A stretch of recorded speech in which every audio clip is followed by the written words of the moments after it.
Hey guys, I'm back. I wanted to catch up on some other films that I want to talk about. I've been wanted to catch up with this box set of Killer Dames that was released by Arrow.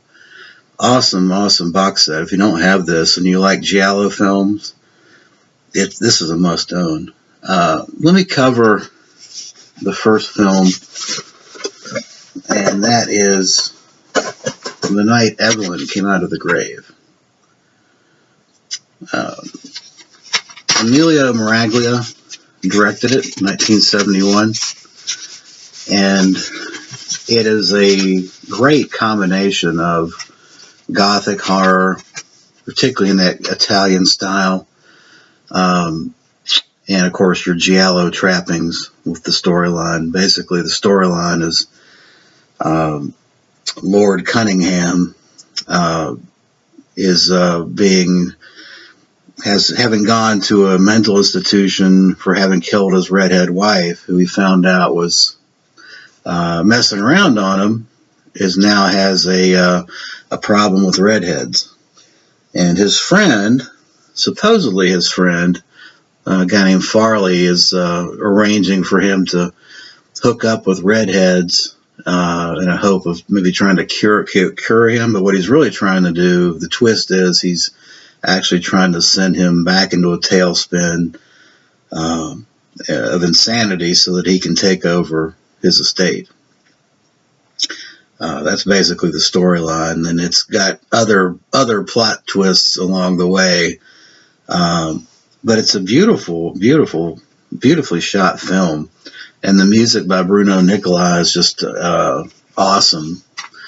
I think Emilio Miraglia's direction is, as a director, he's highly underrated, I believe. The acting is a little bit stiff. Anton, the guy that plays Lord Cunningham, Anton Dufresne, I believe. Let's see his name here. He is Anton Stefan. Yeah. He was mainly known for his spaghetti western movies. It's kind of funny. He's got a very stiff-looking style. He's got that same kind of smoked a bad cigar look on his face, whether he's no matter what emotion he's supposedly trying to exude, he's kind of got that same look on his face. And Erica Blanc, who is covered quite extensively in this film, in interviews, she's really super hot looking. She's one of the strippers in this thing, and there's an iconic scene where she's coming up out of a casket butt first. I tell you what, she is quite a piece of action to look at. She's interviewed and does some remembrances of this film in a number of 2 or 3 different set piece interview commentaries in the this Arrow set. Anyway, you've got a Blu-ray and DVD combo, and then your reverse artwork is voila. You also have in this is a discussion about the film by Stephen Thrower. I really like him.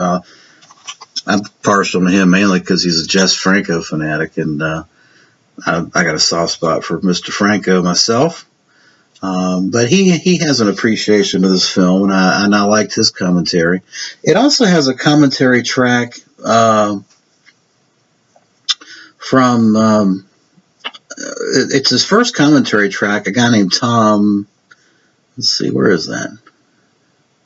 Tom Horwath, I believe. No, I'm sorry, Troy Horwath. And it was good. It was his first commentary, and I thought he did a good job. There's also, as I said, there's a number of interviews with Erica Blanc, 2 in fact. And then a really good interview with the production designer, who I think you got to give Lorenzo Beraldi I think you got to give a lot of credit to the atmosphere of this film and the success of this film in terms of combining gothic horror with giallo storyline to the production design. It very much has a Bava-esque look to it, and the castle and set designs and the lighting really add to the intensity of that performance. There's also an iconic scene where they're trying to finally send Alan, Lord Cunningham, over the edge by dressing up as Evelyn, his former wife, and that scene is really as gothic as you get, as it's possible to get. So yeah, Emilia Maraglia, I think a highly underrated film. I would highly recommend this box set, but if nothing else, for The Night Evelyn Came Out of the Grave is an awesome film. Awesome film. Now, as far as other things you get with this box, you get this little booklet, and it covers both films in extensive detail. You have an overview by James Blackford of The Night Evelyn Came Out of the Grave, and you've actually got you got two little articles about Night Evelyn Came Back Out of the Grave, as well as style, a whole section on performance and the production and design by Emilio Maraglia, and the way they've set this film up as a gothic slanted horror film. It also, I think, it can be considered I guess I can show that. I guess it can also be considered a Giallo, because you've got the male lead in this film, and the attempt to turn this guy, the protagonist in this film has, he's the focus, and he's not a very nice guy. I mean, he tortures women. He's trying to wrestle with the demons of his redheaded wife by beating and torturing in kind of a sadomasochistic way any redheaded women he comes across. So he's not the most sympathetic character at all, and yet he's also, in the end, the victim. He's the victim of this plot to take over his estate. So that's kind of a different slant on the Giallo theme. There's his little buddy Farley, who's trying to plot to take over his estate. There's a great scene in this where he's got these hook earrings, and I mean these 70s hook earrings that look like this. They're just hanging down like, I mean, I don't know how he thought he was going to pick up women looking like that, but it's just a hoot. The costume and set designs, you got to give it its due. It's dated, but it looks great. And it looks great. It's well lit. And all those things, I think, are critical to a successful Gothic or Giallo film, is lighting, costuming, visual effects. And the book goes into great detail talking about those aspects of what makes a successful Giallo film. And in this case, that is what you have. So I'm going to take a brief break, and then I will come back and talk about The Red Queen Kills 7 Times. Thanks for watching. I'll be right back. Good evening, folks, and a hearty welcome to our drive-in theater. We have a wonderful evening's entertainment lined up for you, one that will provide several hours of pleasurable relaxation and diversion for you and your family. Did you fail to dress up for tonight's show? No tie, an old shirt and slacks, a house dress? Well, don't give it a thought. We're glad you came as you are. We just want you to enjoy yourselves. Don't forget to visit our refreshment center during the intermission or any time. You love the tasty array of snacks we have to offer. So will the youngsters. Everything is quality and so good. We hope you'll make this. And now, on with the show. All right, I'm back for part 2 of the Killer Dames box set, and now we're moving on to The Red Queen Kills 7 Times. This is another Emilio Miraglia Giallo. I tell you, I think he's really. It's a shame he had such a short career, because he really, with these 2 films, I think, put out 2 classic, underrated Giallos. The contrast in this film is from the other one. Is night versus dark, gothic versus fashion, high fashion, 70s fashion. So this film is the opposite of Evelyn Comes Out of the Grave. This one really is your standard Giallo trappings with a lot of 70s Italian fashion, bright, colorful. It exudes all the 70s trappings Giallo, Italian Giallo that we know and love. And wrapped around that is, of course, an excellent story and the music of Bruno Nicola, which is fantastic. So this film is about 2 sisters that see a painting of a red queen killing the black queen. And their grandfather, who owns the estate, is telling them that every 100 years, the red queen kills 6 times and then kills off the black queen as her 7th victim. And it's a curse. And this curse is, unfortunately, part of their family. And that ties into the storyline. It's a very complicated storyline, in that you've got this curse that's caused the grandfather to make some decisions that have affected these 2 little girls and will affect them going forward.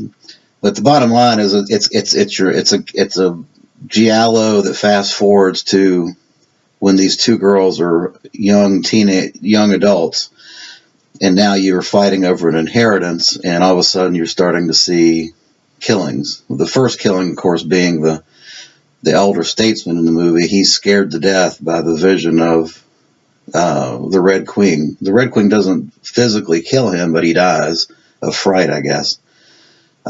There's a great sequence. There's some great sequences in this. One of the sequences is this long hallway.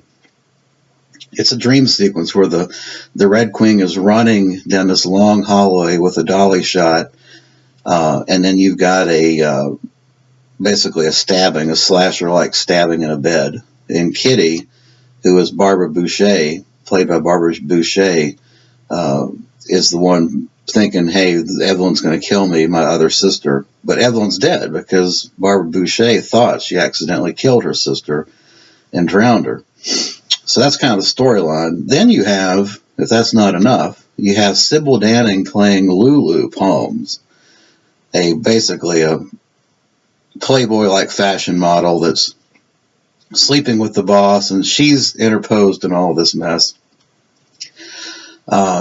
You've got the finale is fantastic with a flooding of the castle, the first floor of the castle, and it's an awesome flood sequence. And then wrapping this all up is a very convoluted, typical Giallo explanation for why all this is happening, which you just gotta love it. It's hilarious.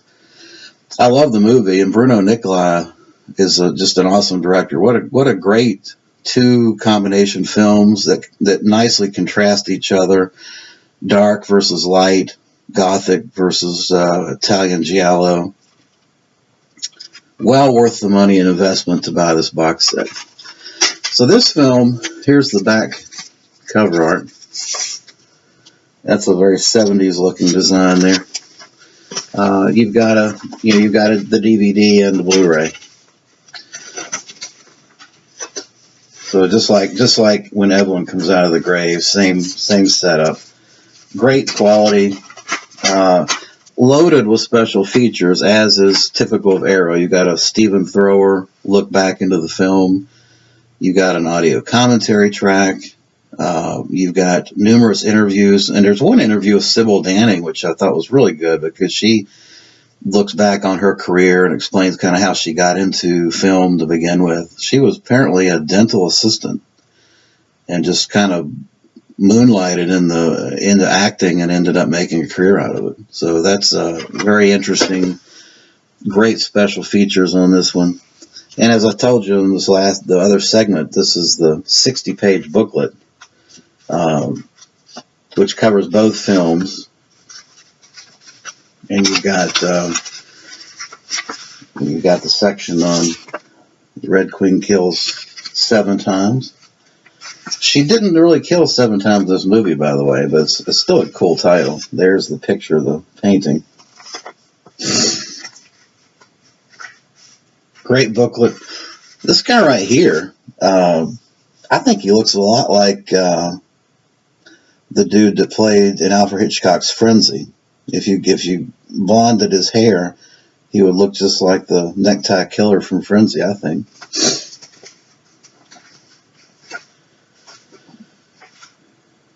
Great movie. I'm not sure, honestly, which one I like best. I like them both. I'd say they're both 8 out of 10. 8 out of 10. These are preeminent Italian horror films, Giallos. If you can't get the box anymore, it was limited to 3,000. I would highly suggest picking these up on an individual basis if you can. So that's going to wrap up the Killer Dames box set, and I appreciate you watching. Thanks a bunch.